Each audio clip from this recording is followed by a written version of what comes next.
దేవుని అద్భుతమైనటువంటి ఒక వాక్కు రిలీజ్ చేస్తున్నాడు దేవుడు.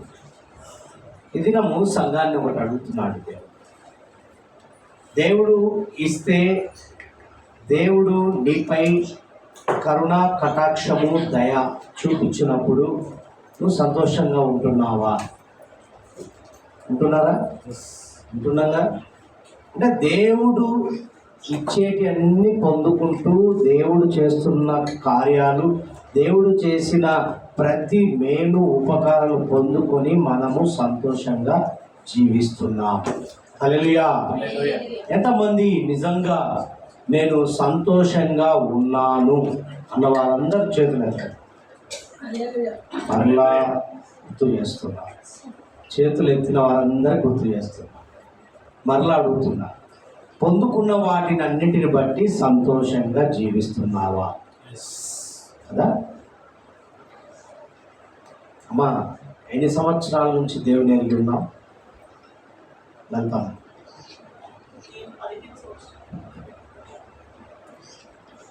గారు, పరిమళ గారు, సుబ్బరమ్మ గారు, శకుంతలమ్మ గారు, మోయస్ గారు,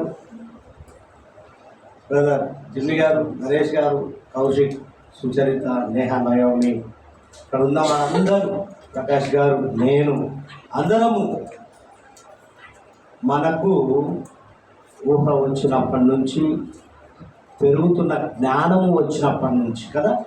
మంచి. అయితే మనందరికీ దేవుడు ఈ దినము ఒక క్వశ్చన్ అడుగుతున్నాడు.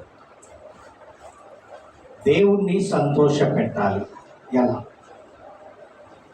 బ్రదర్ చెప్పినది, పాస్టర్ గారు చెప్పిన దాన్ని బట్టి అన్ని చూస్తే దేవుడు ఎందుకు ఈ విధంగా దీన్ని సిద్ధపాటు చేశాడో ఎవరికి తెలియదు కదా. ఈ దినమంతా మాట్లాడడం దేవుని యొక్క ఉద్దేశం. మొదలు ఆరాధన, బిఫోర్ ఆఫ్టర్ అన్నట్టుగా మొత్తం చూసుకుంటూ వెళ్తే ఈ దినము దేవుణ్ణి సంతోష పెట్టాలి ఎలా? దేవుడు అద్భుతంగా మాట్లాడుచున్నాడు. ఒక మర్మాన్ని దినం బయలుపరుస్తున్నాడు. నిజమే, నేను కూడా ఆశ్చర్యపోయాను స్టడీ చేసినప్పుడు. నా మటుకు నేనేంటి అనేది నేను కూడా ఆలోచనలోకి వెళ్ళాను. నిజమే. ఇక్కడ గమనిద్దాం. లూకా సువార్త 15వ అధ్యాయము 4వ వచనం నుంచి చదువు. మీలో ఏ మనుషునికైనాను 100 గొర్రెలు కలిగి ఉండగా ఒక్క పైన చదవండి.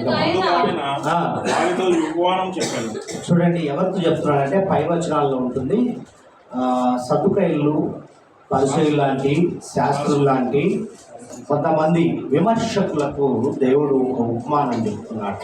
చదవండి. అందుకు ఆయన వారితో ఈ ఉపమానం చెప్పాను. మీలో ఏ మనుషునికైనాను, మీలో బాగా చదువుతున్నప్పుడు దాన్ని వినండి, చదివే వాళ్ళు కూడా చదవండి. ఎంత మర్మం బయటకు వస్తుందో చూడండి. మీలో ఏ మనుషునికైనాను 100 గొర్రెలు కలిగి ఉండగా వాటిలో ఒకటి తప్పిపోయిన ఎడల అతడు 99 అడవిలో విడిచిపెట్టి తప్పిపోయినది దొరుకు వరకు దానిని వెనక వెళ్ళడా? క్వశ్చన్ మార్క్ ఉంది అక్కడ. అది దొరికినప్పుడు సంతోషముతో దానిని భుజముల మీద వేసుకొని ఇంటికి వచ్చి తన స్నేహితులను, పొరుగు వారిని పిలిచి, మీరు నాతో కూడా సంతోషించుడి, తప్పిపోయిన నా గొర్రె దొరికినదని వారితో చెప్పాను కదా. అటువలే మారు మనస్సు అక్కరలేని 99 మంది నీతిమంతుల విషయమై కలుగు సంతోషము కంటే మారు మనస్సు పొందు ఒక్క పాపి విషయమై పరలోకమందు ఎక్కువ సంతోషం. హల్లెలూయా. దేవునికి మహిమ కలుగును గాక. ఇక్కడ గమనిస్తున్నటువంటి మర్మం ఏంటంటే, ఒక వ్యక్తిని దేవుని వైపు త్రిప్పినప్పుడు సంతోషము నీకు కలుగుతుంది, దేవునికి కూడా కలుగుతుంది. అప్పుడు దేవుడు ఏం చేస్తాడు? సంతోషిస్తాడు. మనందరి గురించి ఆయనకు చింత లేదు కదా. తప్పిపోయినా గొర్రె గురించి ఆయన చింత. నువ్వు ధన్యుడవే, ధన్యురాలవే, నువ్వు ఈ సన్నిధానంలో మరి ఈ రోజు గడుపుట నువ్వు ఎంతో భాగ్యము, మరి నీకు ఆ ధన్యత దక్కింది, ఇవన్నీ ఎక్సెట్రా. రాని వారి గురించి దేవునికి చింత, తప్పిపోయిన గొర్రె గురించి చింత. అందుకే ఇక్కడ మాట్లాడుచున్న ఒక మాట గుర్తు చేస్తున్నాడు. సమస్త నరుల హృదయము దేవుని చేతిలో ఉంది. ఎవరి చేతిలో ఉందండి? సమస్త నరులు, సృష్టి యావత్తు ఆయనకు తెలుసు. ఆ సృష్టి క్రమంలో నరుణ్ణి మరి సృష్టించడము, ఆ నరుని స్వభావం ఏంటో దేవునికి తెలుసు. అయితే ప్రియమైన దేవుని బిడ్డలారా, నీ గమ్యం, నీ జీవితానికి, నీ గురికి ఒక గమ్యం కలిగి ఉండాలి, ఒక దర్శనం, ఒక విజన్. ఇక్కడ గమనిస్తే ఏంటి ఇక్కడ అంటున్నాడంటే, ఆత్మల భారము నీకుంటే, చూడండి, ఆత్మల భారము నీకుంటే ఆశీర్వాదవంతుడు అవుతావు. ఆత్మల భారము మా పని కాదు, సేవకుంది, సేవకురాలదే అనేది మాట చెప్పడము తప్పించుకోవడమే, సాకులు చెప్పడం. ఇక్కడ ఏమని మాట్లాడుచున్నాడంటే చూడండి, మార్క్స్ వార్తలో రాస్తాడు చక్కగా 8వ అధ్యాయము 34 నుంచి చదువు. అంతటా ఆయన తన శిష్యులను జనసమూహమును తన యొద్దకు చూడండి, తన శిష్యులను జనసమూహం అంతటిని పిలిచి, నన్ను వెంబడింపకోరువాడు తను తాను ఉపేక్షించుకొని తన సిలువను ఎత్తుకొని నన్ను వెంబడింపవలెను. చూడండి, తను తాను ఉపేక్షించుకొని, పరీక్షించుకొని, పరిశీలన చేసుకొని, పరీక్షింపబడి, తను తాను తెలుసుకొని, సత్యాన్ని తెలుసుకొని ఏమంటున్నాడు ఇక్కడ, తన సిలువని ఎత్తుకొని నన్ను వెంబడింపవలెను.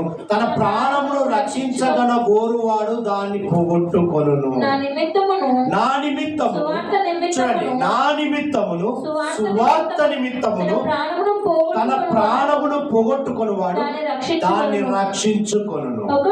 ఒకడు సర్వలోకమును సంపాదించుకొని తన ప్రాణమును పోగొట్టుకొనుట వానికి ఏమి దినము. గమనించండి ప్రియమైన దేవుని బిడ్డలారా, సంపాదన సంపాదన సంపాదన ఉండాలి, అవసరమే.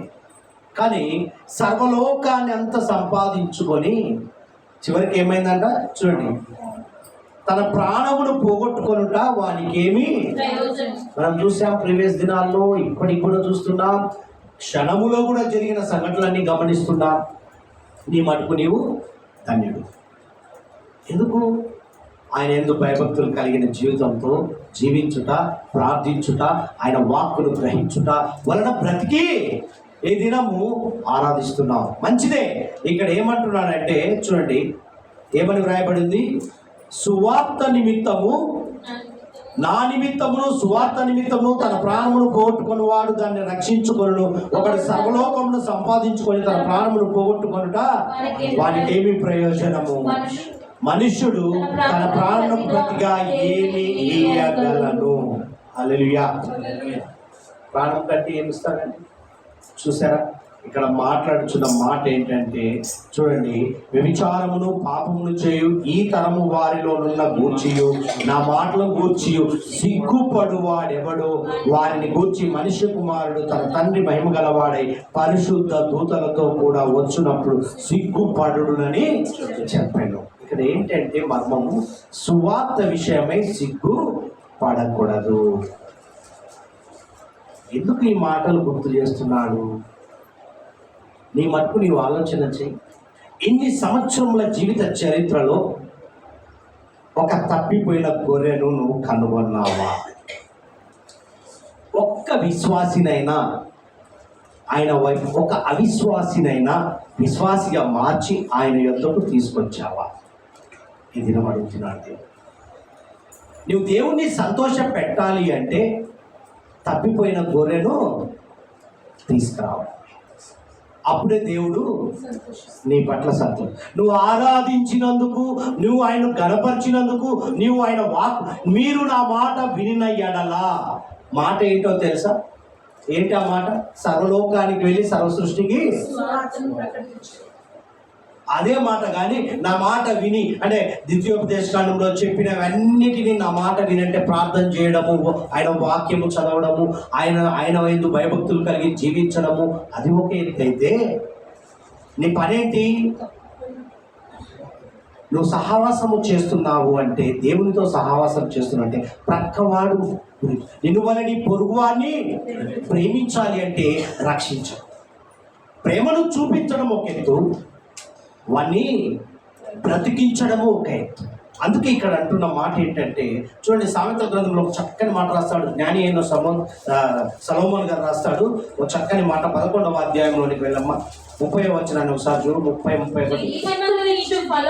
నీతి మంతులు ఇచ్చు ఫలము జీవ వృక్షము, జ్ఞానము గల వారు అంటే దేవుని జ్ఞానము పొందుకున్న వారు ఇతరులను రక్షించే పనిలో ఉంటారు. అక్కడ రాయబడిన మాట ఏంటంటే, నీతిమంతులు ఇచ్చు ఫలము జీవవృక్షం అని. నీతిమంతులు ఇచ్చు ఫలము జీవవృక్షం అని వ్రాయబడిన మాట. మరి ఇక్కడ చూస్తే జ్ఞానము గలవారు ఇతరులను తను తాను రక్షించుకుంటాడు, ఇతరులను కూడా రక్షిస్తాడు. ఆ ఇతరులను రక్షించడం అంటే దేవుని ఎరుగక నశించిపోతున్న ఆత్మను రక్షించడం. అది దేవునికి ఇష్టం.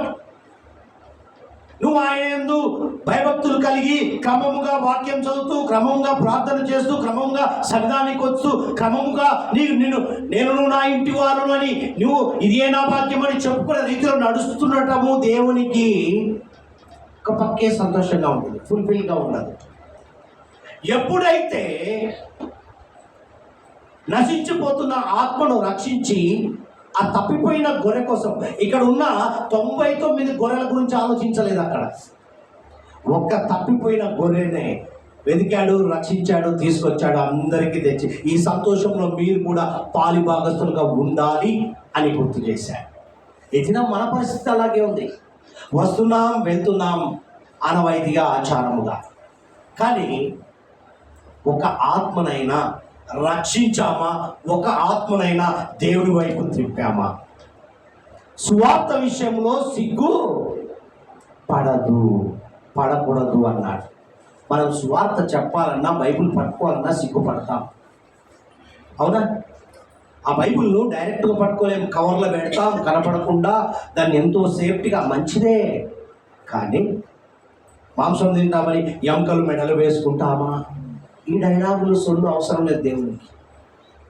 నిజ దేవుణ్ణి కలిగి ఉన్న నీవు పాము వలె వివేకము కలిగి కదా, అంతేనా?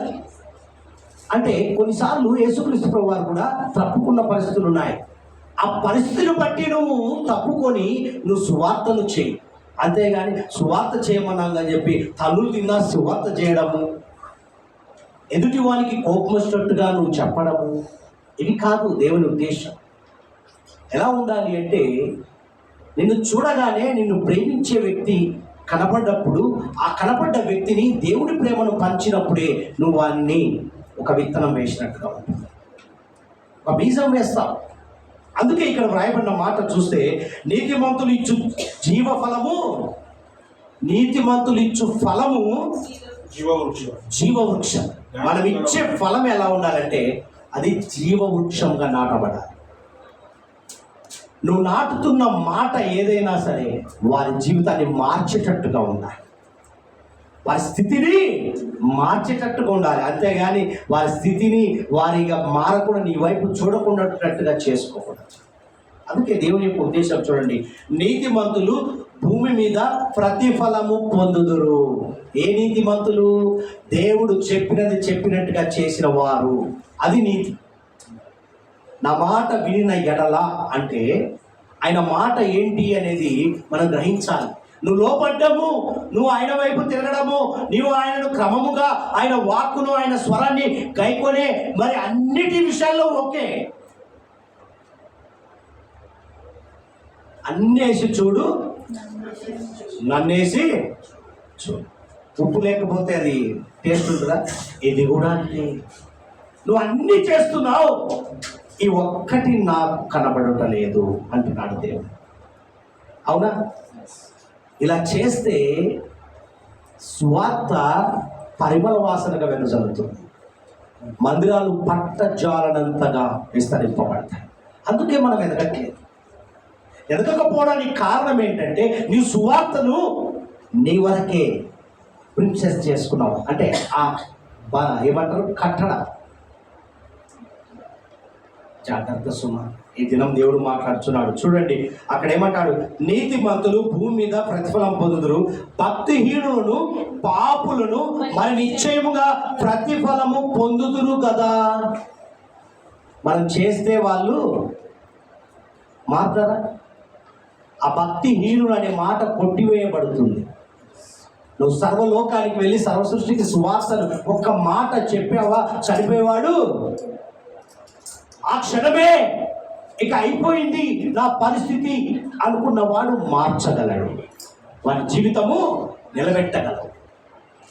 ఎన్నో పలుమార్లు పాస్టర్ గారికి కుమార్తె స్నేహ ఎన్నోసార్లు వెళ్ళి ప్రేయర్ చేయి, వెళ్ళు అని ఎన్నో పలుమార్లు చెప్పేది. దేవుడు ఒకరి ద్వారా మాట్లాడిస్తాడండి. ఆ కుటుంబం గురించే కానీ, ఆ మనిషి గురించే కానీ, ఆ వ్యక్తి గురించే కానీ దేవుడు ఒక మనిషిని పురికొల్పు మధ్యవర్తి ఉంటాడు. అప్పుడు అది మనం గ్రహించి వెళ్ళినప్పుడు వారు క్షేమము, మనము ఆయన జాబితాలో ఏమైతాం, ఒక మార్పు పడిపోతుంది. ప్రియమైన దేవుని బిడ్డలారా, నీకు అలాంటి ఆలాపన కానీ అలాంటి సందర్భం వచ్చినప్పుడు వదలకు, మానకు. అది వర్షం కానీ తుఫాను కానీ నీకు సౌకర్యం లేకున్నా నీకు సౌకర్యము కలగజేస్తాడు. నీలో వెళ్ళాలి, చెయ్యాలనే ఆసక్తి ఉన్నప్పుడు. హల్లెలూయా, దేవునికి మేము కలుగును గాక. ప్రియమైన దేవుని బిడ్డలారా, చూడండి ఇక్కడ ఏంటి ఇది, నీతిమంతులు ఇచ్చు ఫలము జీవవృక్ష ఫలము, జీవవృక్షము జ్ఞానం గలవారు ఇతరులను రక్షించుదురు అంటే విశ్వాసికి అవిశ్వాసికి మధ్యలో పంట. ఆ పంట ఏంటి? జ్ఞానం. పచ్చగడ్డి వేస్తే బగ్గుమంటుంది అని మనం చెప్తాం, కానీ విశ్వాసికి అవిశ్వాసికి ఒక పంట ఉంటుంది. ఆ పంటే ఆ జ్ఞానం. ఆ జ్ఞానముతో నువ్వు ముందుకు వెళ్ళావంటే, ఆ జ్ఞానము కలిగి ఒక మాట విద్యావు అంటే పంట కోస్తాడు అవిశ్వాసి, విశ్వాసిగా మారుతాడు. హల్లెలూయా, దేవునికి మహిమ కలుగును గాక. అంతే దానియేలు గారు రాస్తారు చక్కని మాట. దానియేలు గ్రంథంలో రాయబడిన మాట చూడండి, ఆ 12వ అధ్యాయము 3వ వచనం చూడమ్మా, చక్కని మాట.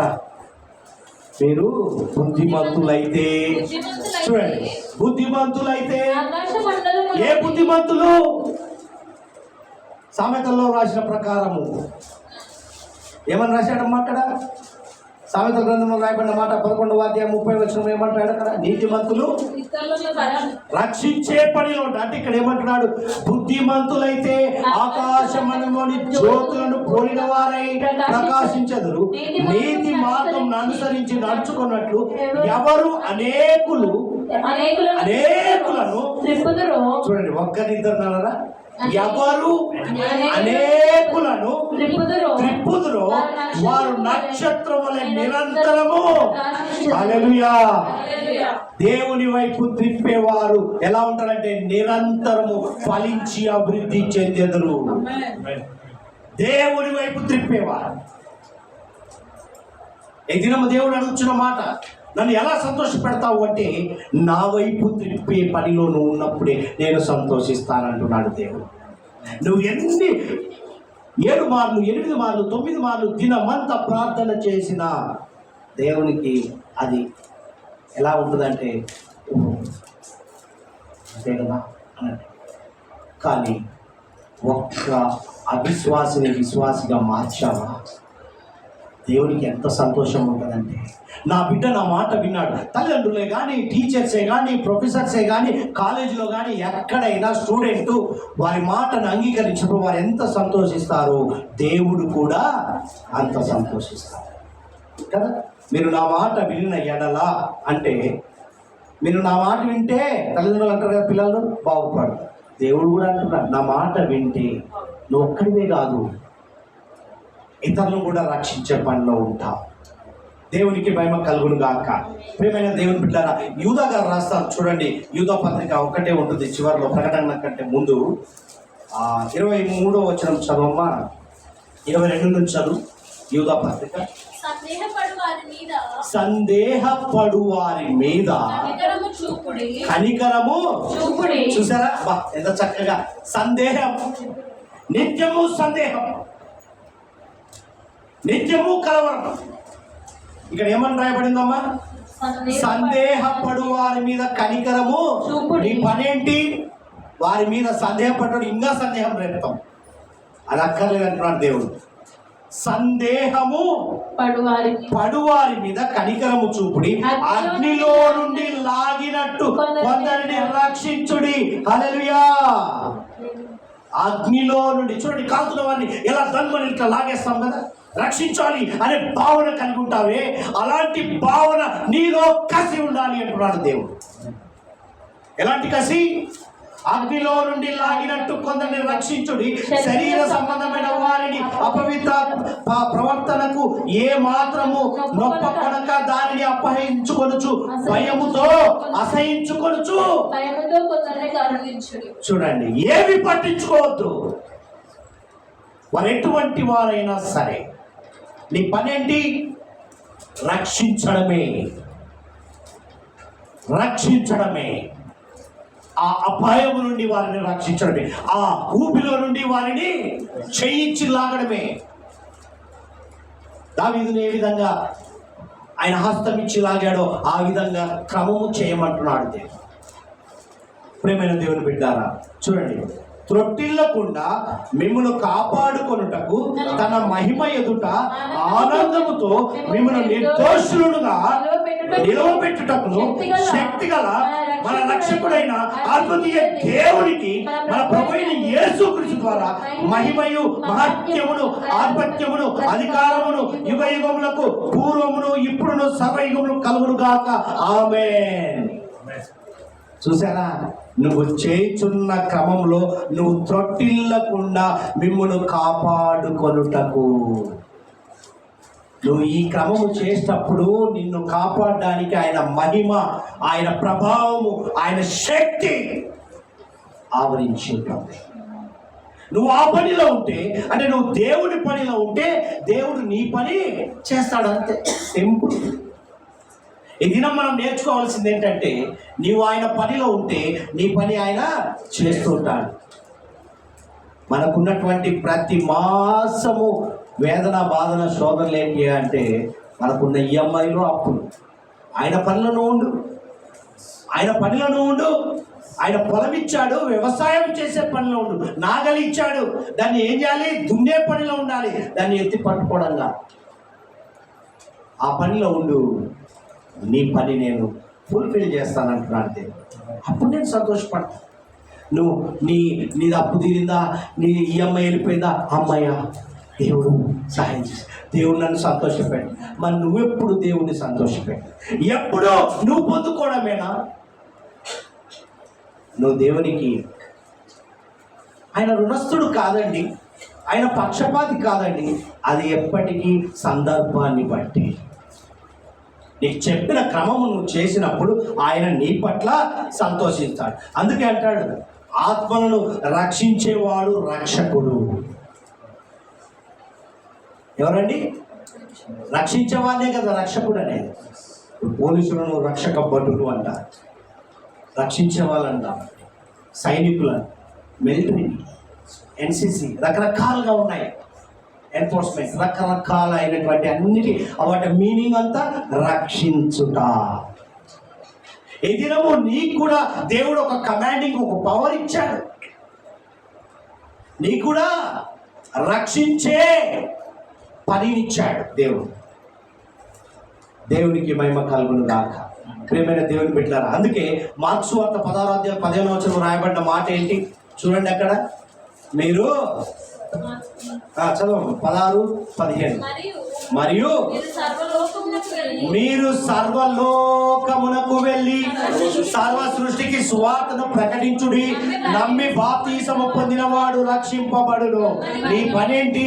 చెప్పడం వరకే. వాడు నమ్మాడా, బాప్తిసం పొందుతాడు, మారు మనసు కలిగి పశ్చాత్తాపం కలిగి దేవుడి వైపు. నీ పనేంటి?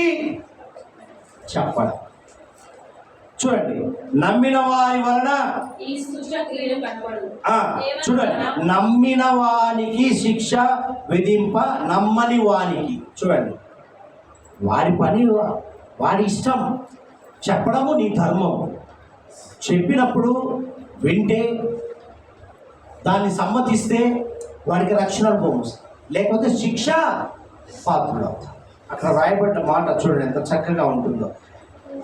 ఏమంటున్నాడు ఇక్కడ? నమ్మిన వారి వలన ఈ సూచక్రియలు కనబడును. ఏమనగా నా నామమున దయ్యమును. హల్లెలూయా. చూసారా, భాషలు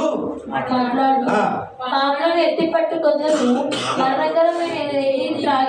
అది వారికి హాని చేయదు. హల్లెలూయా. రోగుల మీద చేతులు ఈ దినము చూడండి, సూసైడ్ చేసుకునే వాళ్ళే కావచ్చు, భయపించాలని చెప్పి భార్య భర్తను భర్త భార్యను, ఈ రకంగా ఎన్నో కుటుంబాల్లో జరుగుతూ ఉంటాయి. సింపుల్గా తాగుతారు. కానీ అక్కడ ఏమంటున్నాడు? ఆయన నామాన్ని ఎప్పుడైతే పట్టుకుంటావు ఏది కూడా హాని చేయదు. చూడండి, అక్కడ మరణకరమేది త్రాగినను అది వారికి హాని చేయదు. రోగుల మీద చేతులు ఉంచినప్పుడు వారు స్వస్థత. ఒక పాస్టరే కాదు, ఒక ఎవాంజలిస్టే కాదు, ఒక సేవకురాలే కాదు, నీకు కూడా ఆహ్వానిస్తాడు దేవుడు. ఎందుకు? నీవు ఆయన మాట విని ఆయన చెప్పినది చేసినప్పుడే. ఒక్కరికి కాదు, నీ తలాంతు నీకు ఇస్తాడు దేవుడు.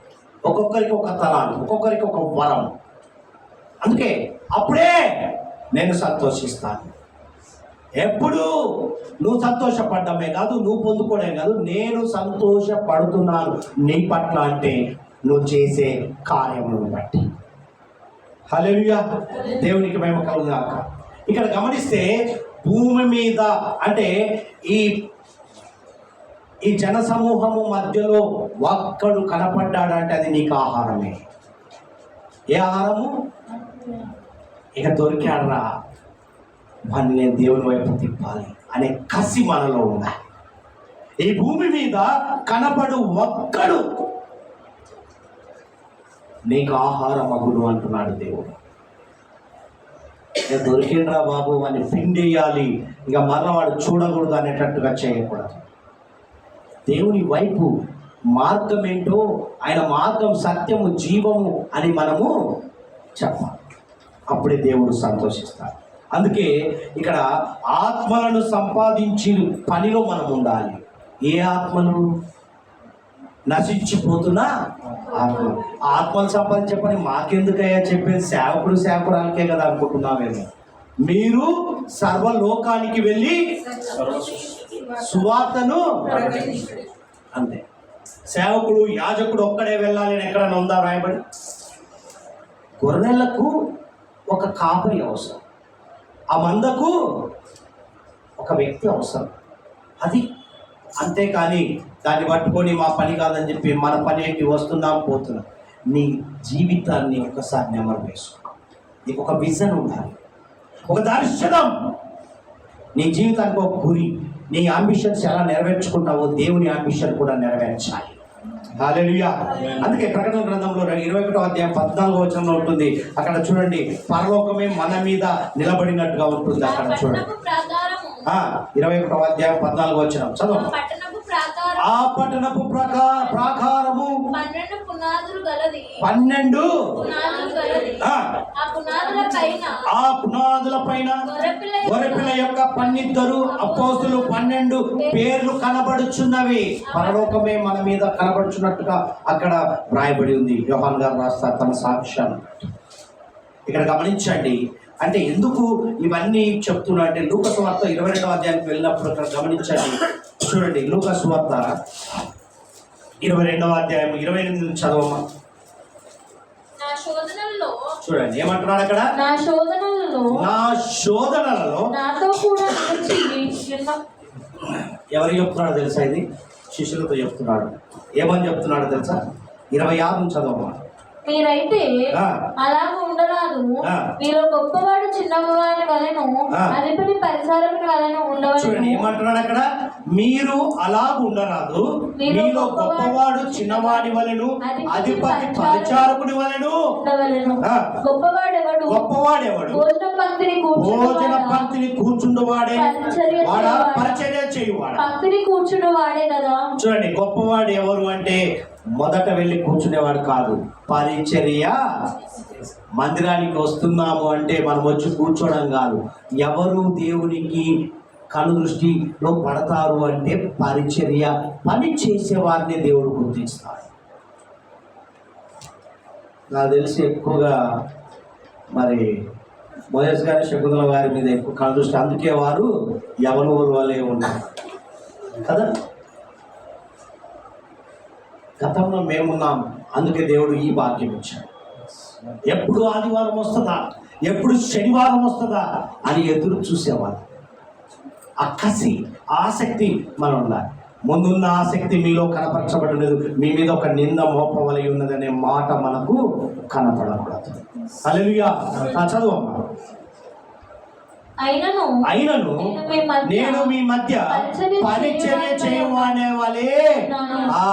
నేను కమాండింగ్ చేయడానికి రాలేదు, నేను దేవుని అని చెప్పుకోవడానికి రాలేదురా బాబు. శిష్యులతో చెప్తున్నాడు, నేను పరిచర్య చెయ్యాలని ఆశ కలిగి ఉన్నాను.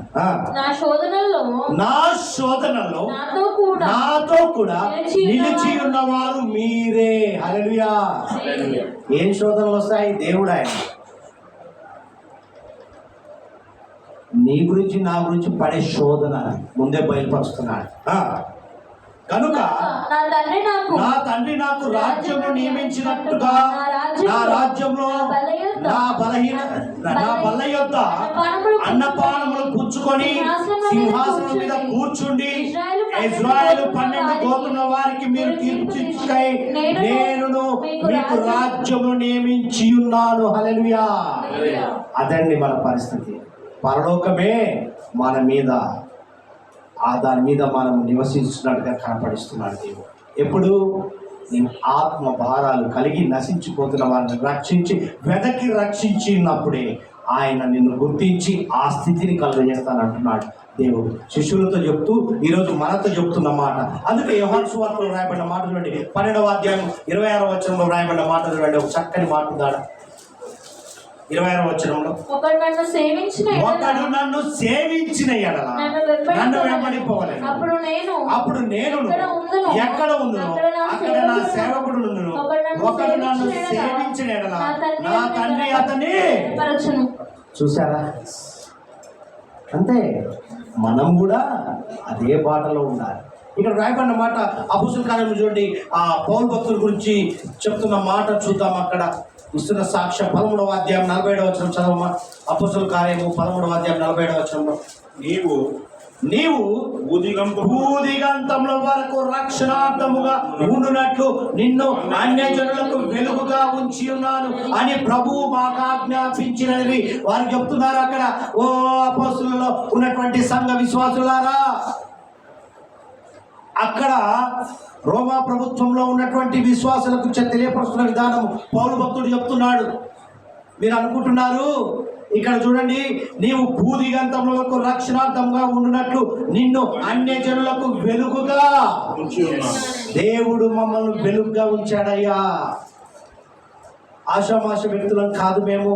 సువార్త చాటింపు చేయడానికి, సువార్త విషయంలో మేము సిగ్గుపడము.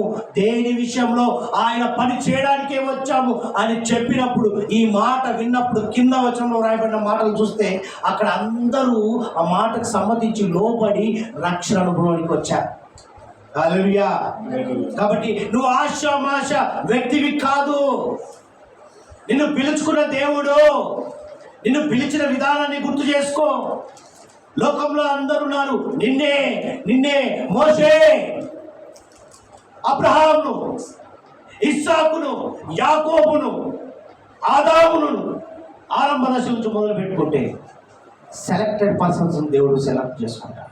అందుకే ఏమంటున్నాడు ఇక్కడ, నీవు భూదిగంతముల వరకు రక్షణార్థంగా ఉన్నట్టు నిన్ను అన్యజనులకు వెలుగుగా నియమించి ఉన్నాను. అందుకే నీకు చెప్తున్నా, సర్వలోకానికి వెళ్ళి సర్వ సృష్టికి అందరికి చెప్పాడు దేవుడు. నీకే ఎందుకు చెప్తున్నాడు? నువ్వు రక్షణార్థముగా జీవిస్తున్నావు. కవచం, అన్యజనులకు ఒక వెలుగుగా, ఒక నక్షత్రము వలె. ప్రేమైన దేవుని సంగమా, పౌలు దాని విషయంలో సాక్ష్యం చెప్పినట్టుగా నీ పట్ల దేవుడు సాక్ష్యం పలుకును గాక. అప్పుడు ఆయన సంతోషిస్తాడండి. నువ్వు ఎన్ని చేసినా, ఎంత పరిచారం చేసినా అది ఒక లెక్కే. 90% పడుతుంది మార్కు. 99% అనుకోండి. 99 గొర్రెలు అన్నాడు కదా. ఈ దినం గమనించండి, 1%లో ఫెయిల్ అవుతున్నా. ఎక్కడ ఫెయిల్ అవుతున్నా? అన్నీ బాగున్నాయి. రుచికరంగా నాలుగు కావాలంటే ఏముంటుందండి? చక్కెర తక్కువైనా, ఉప్పు తక్కువైనా, మొత్తం కష్టపడ్డ ఫలితం అంతా తుస్సున తీసేస్తాం. ఎన్నో పలుమార్లు స్త్రీలకు ఎదురవుతాయి సమస్య కదా.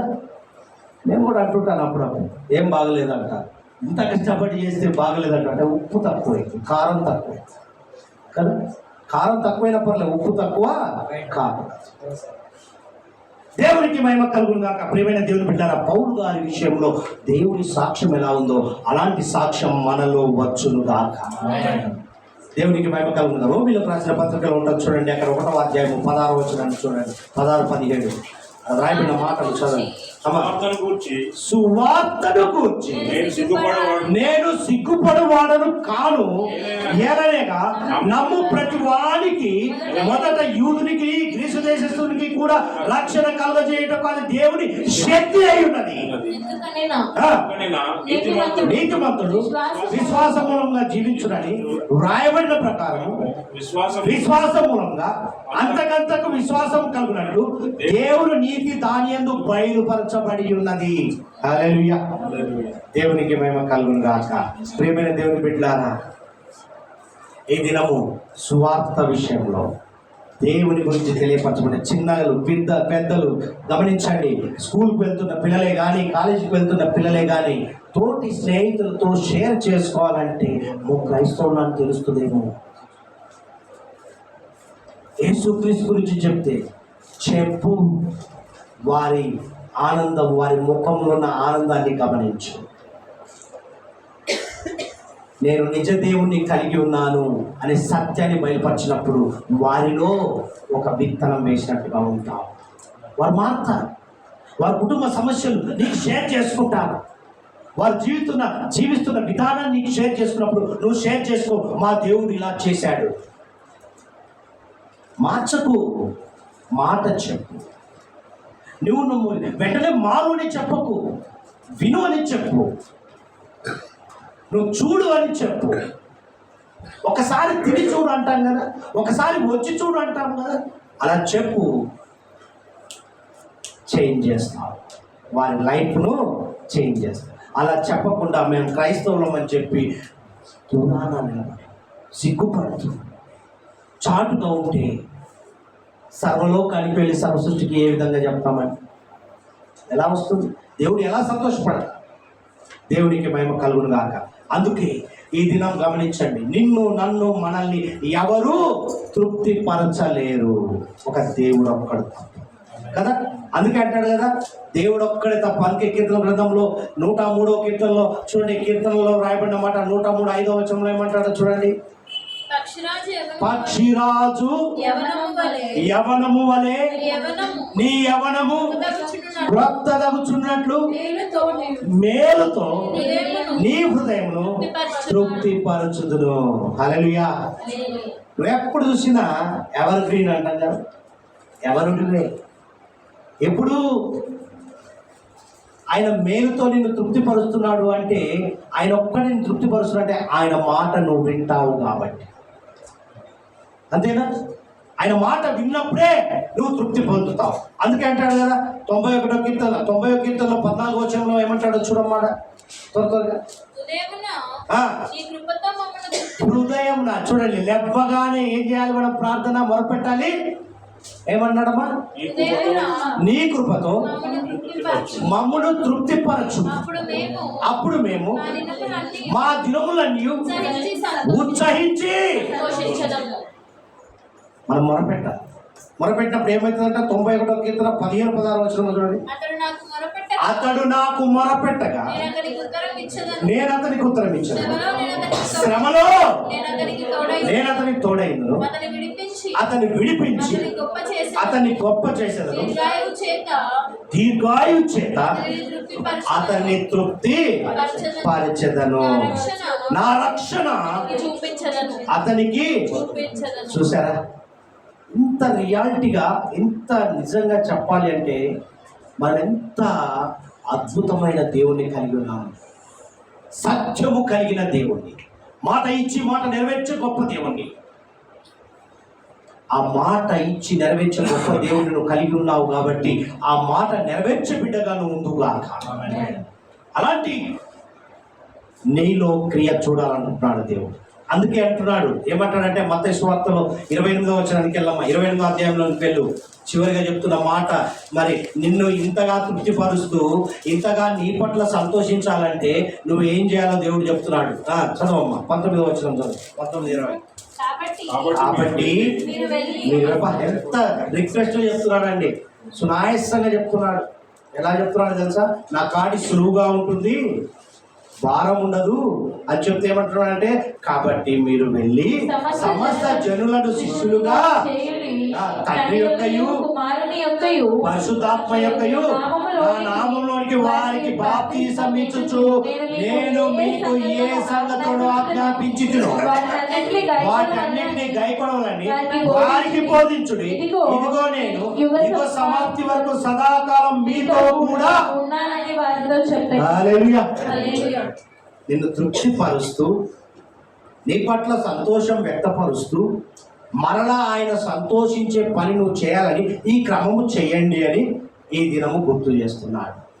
ఎంతమంది ఈ పని బాటలో మేము ఉంటాం?